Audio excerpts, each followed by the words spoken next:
অনেকটা সময় বেরিয়েছে, কিন্তু খেলায় ফলাফল নাগরপুর 0 গোপালপুর 0, অর্থাৎ এখন পর্যন্ত কোনো দলই কিন্তু গোল করতে পারেনি। ফলে খেলায় 0-0 গোলে সমতা বিরাজ করছে। অনিক এখনো নিজের নিয়ন্ত্রণ, বল ব্যাক পাস সামনে বাড়িয়েছেন, আবার সেই রিফাতের উদ্দেশ্যে চমৎকার বল হেড করেছেন মিরাজের উদ্দেশ্যে।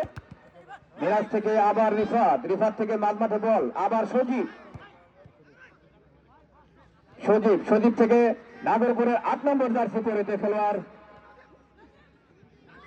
অনিক। কাকে দেবেন ব্যাক পাস, এক্ষেত্রে ক্লিয়ার করলেন, বিপদে হতে পারে, রিফাতের পায়ে বল।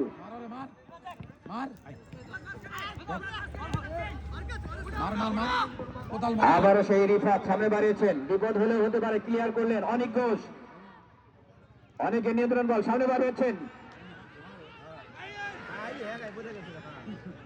চমৎকার বল কিন্তু বাড়িয়েছিলেন এক্ষেত্রে অনেক। ডান প্রান্ত দিয়ে আক্রমণে যাওয়ার চেষ্টা, অর্থাৎ আজকের খেলার কিন্তু অনেকটাই আক্রমণাত্মক খেলা হচ্ছে, অর্থাৎ আক্রমণ পাল্টা আক্রমণের মধ্য দিয়ে কিন্তু প্রথমার্ধের খেলা এগিয়ে